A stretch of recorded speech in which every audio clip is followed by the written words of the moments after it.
வணக்கம்.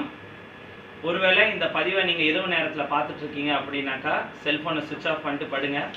ஒருவேளை காலை வேளையில் நீங்கள் இந்த பதிவை பார்த்துட்டு இருக்கீங்கன்னா அனைவருக்கும் காலை வணக்கம்.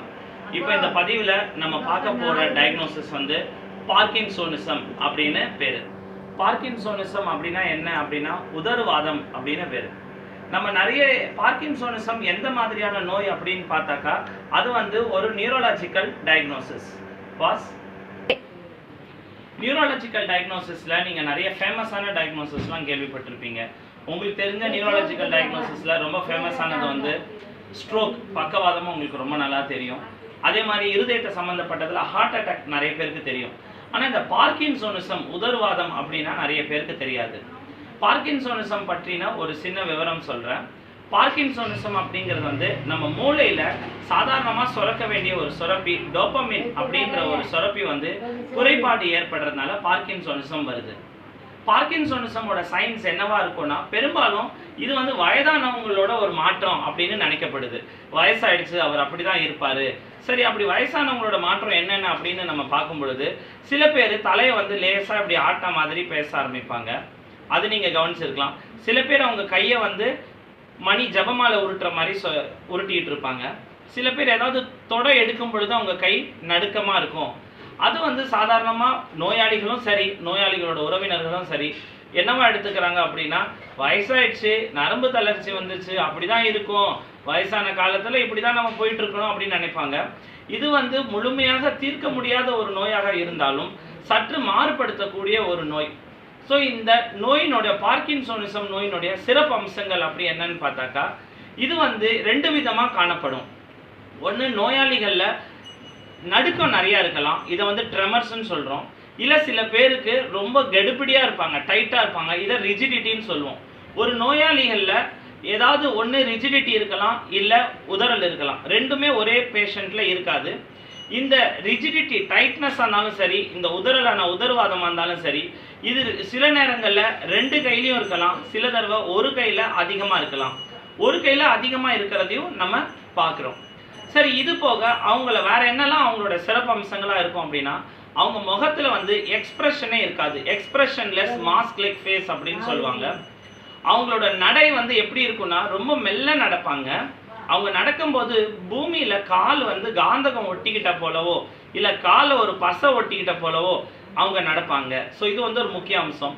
இதோடைய ஆரம்ப கால ஒரு என்னென்னலாம் இதோடைய சைன்ஸ் அண்ட் சிம்டம்ஸ், நம்ம ஆரம்ப கால அறிகுறிகள் என்னவா இருக்குன்னா அவங்களுடைய நடை உடை பாவனைகளில் கொஞ்சம் ஸ்லோனஸ், பாசிட்டி ஆஃப் மூமெண்ட்ஸ் அப்படின்னு பார்ப்போம். பாசிட்டி ஆஃப் மூமெண்ட்ஸ் அப்படின்னா என்னன்னா தலை வாரது நம்ம சாதாரணமாக வேகமாக தலை வாருவோம். இவங்க வந்து ரொம்ப ஸ்லோவாக தலை வாருவாங்க. பட்டனும் போட ரொம்ப கஷ்டப்படுவாங்க, சட்டை போட்டுக்க கஷ்டப்படுவாங்க. இதெல்லாம் ஒரு கஷ்டமானு நம்ம நினைக்கிற அளவுக்கு அந்த மாதிரி சில சின்ன சின்ன விஷயங்களுக்கு ஆக்டிவிட்டீஸ் ஆஃப் டெய்லி லிவிங் அப்படின்னு சொல்லுவோம். அதை வந்து அவங்க ரொம்ப கஷ்டப்படுவாங்க. இப்போ நம்ம ஒரு பார்க்கின்சோனிசம் பேஷண்ட்டை எழுப்பி நடக்க வச்சு பார்ப்போம். அப்போ தான் உங்களுக்கு தெரியும் நார்மல் பேஷண்ட்டுக்கும் எப்படி இருக்குது அப்படின்னு. கண்டினியூ பண்ணலாம், ரெக்கார்டிங் கண்டினியூ பண்ணலாம். ஐயா கிட்ட வந்து இந்த வீடியோ பதிவு எடுக்கிறதுக்கு கன்சென்ட் வாங்கியிருக்கேன். கன்சென்ட்னா ஒப்புதல் எடுத்திருக்கேன். ஐயா, உங்களை வீடியோ பதிவு எடுக்கிறதுக்கு உங்களுக்கு ஒப்புதல் இருக்கா?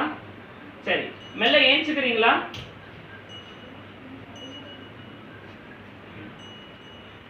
அவர் பார்த்தீங்கன்னா ஏஞ்சுக்கிறதுக்கும் கொஞ்சம் கஷ்டப்படுறார், ஸ்லோவா. மெல்ல நடங்க பார்க்கலாம்.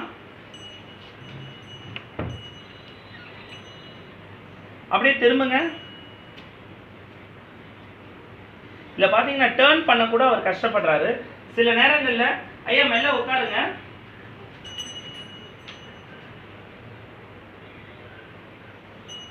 இதில் பார்த்தீங்கன்னா அவர் எழும்புறதுக்கும் கொஞ்சம் டிஃபிகல்ட்டி ஃபேஸ் பண்ணுறாரு.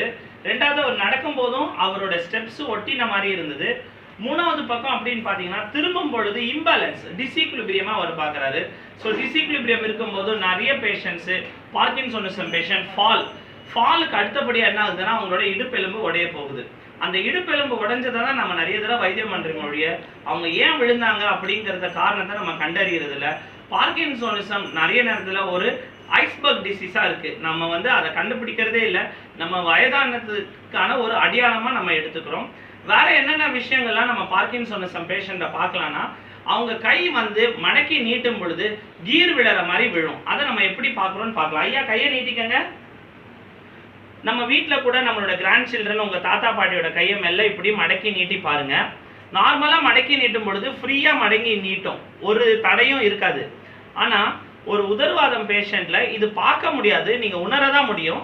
கையில் இப்படி மடக்கி நீட்டும் போது ஒரு வெட்டி வந்த மாதிரி இருக்கும், இப்படி வந்த மாதிரி இருக்கும். நான் இதை மிகைப்படுத்தி காட்டுறேன், அவ்வளோ இல்லை, பட் ஆனால் மடக்கி நீட்டும் போது அதை நீங்கள் பார்க்கலாம். அடுத்து கிளாபுலார் டேப் அப்படின்னு சொல்லுவாங்க. கிளாபுலார் டேப் அப்படின்னா என்னன்னா, இப்போ இங்கே ஒரு சப்ஜெக்ட் இங்கே இருக்காங்க, இங்கே நேராக பாருங்கள், இங்கே ஃபோக்கஸ் பண்ணுங்கள். அவங்களோட புருவத்துக்கு இடையில நம்ம இப்படி தட்டிக்கிட்டே இருந்தோம் அப்படின்னா அவங்க கண்ணை மூடுவாங்க.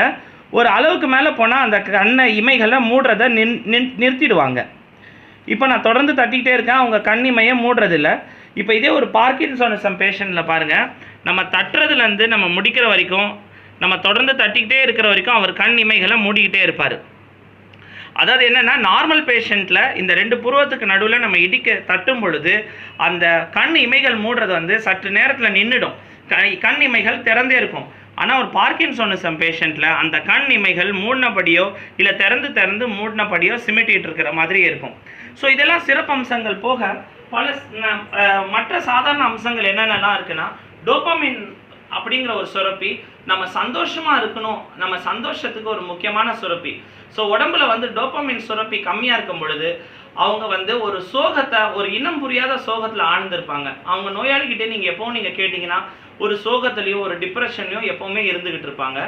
அடுத்தபடியாக உடம்பெல்லாமே இந்த டோபமின் குறைபாடுனால உடம்பெல்லாம் டைட் ஆகிற மாதிரி, குடலில் இருக்கிற தசைகளும் டைட் ஆகிறதுனால மலச்சிக்கல் காமனாக நம்ம பார்க்குறோம். ஸோ பார்க்கின்சோனிசம் பேஷண்ட்டில் மலச்சிக்கல் நிறையா இருக்கும். ஏன் நிறைய வயதானவங்களில் மலச்சிக்கல் கண்டறியும் பொழுது தான் அவங்களுக்கு பார்க்கின்சோனிசம் இருக்குது அப்படிங்கிறத நம்ம கண்டுபிடிக்கிறோம். அடுத்தபடியாக பார்க்கக்கூடிய சிம்டம் லாஸ் ஆஃப் ஸ்மெல். ஏன்னா லாஸ் ஆஃப் ஸ்மெல்லுன்னு எல்லாம் கொரோனா தான் நினைக்கிறோம் நம்ம, ஆனால் லாஸ் ஆஃப் ஸ்மெல்லுக்கு 100 காசஸ் இருக்குது டெக்ஸ்ட் புக்கில். ஸோ கொரோனா அதில் ஒன் ஆஃப் தி காஸ் தான். ஸோ பார்க்கின்சோனிசம் பேஷண்ட்டில் லாஸ் ஆஃப் ஸ்மெல் இது பார்க்கின்சோனிசமோட முதல் அறிகுறியாகவும் இருக்கலாம்.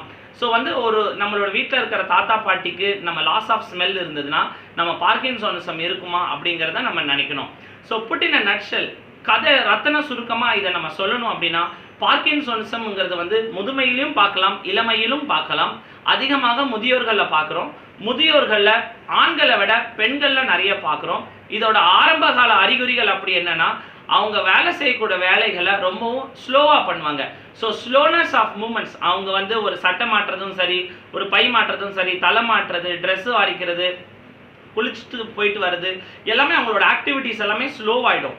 அடுத்து அவங்களோட நடை ரொம்பவுமே பூமிக்கு ஒட்டின மாதிரி நடப்பாங்க, கீழே விழற மாதிரியே நடப்பாங்க. ஸோ ஒரு ஃபியர் ஆஃப் ஃபால் பேஷண்ட்டுக்கும் இருக்கும், அவங்க வீட்டில் இருக்கிற உறவினர்களுக்கும் இருக்கும். அதே மாதிரி பேஷண்டோட முகத்தில் பார்த்தீங்கன்னா ஒரு சிரிப்போ ஒரு பொலிவோ எதுவுமே இருக்காது, அப்படியே கம் போட்டு ஒட்டின மாதிரி ஒரு எக்ஸ்பிரஷன்லெஸ், அதாவது எந்த விதமான ஒரு உணர்ச்சியற்ற ஒரு முகமாக நம்ம பார்ப்போம். அதே மாதிரி சில வயதானவங்கள ட்ரூலிங் ஆஃப் சலிவா, எச்சில் வடிஞ்சுக்கிட்டே இருக்கும் வாயினோட ஓரத்தில், இதுவும் பார்க்கின்சோனிசமோட ஒரு அம்சம் தான்.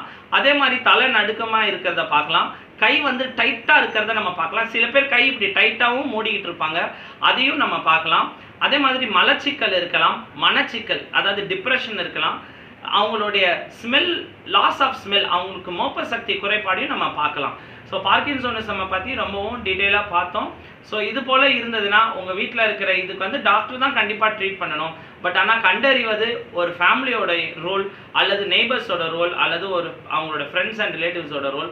ஸோ இந்த மாதிரி நோயாளிகளை நீங்கள் கண்டறிஞ்சால் உங்களுடைய ஃபேமிலி ஃபிசிஷியன் அணுகுங்க, அவங்க உங்களுக்கு மேற்கொண்ட வைத்தியம் என்ன பண்ணணும் அப்படின்னு சொல்லுவாங்க. இது போல் ஒரு இன்ட்ரெஸ்டிங்கான தகவலில் அடுத்த பதிவில் சந்திப்போம். நன்றி, வணக்கம்.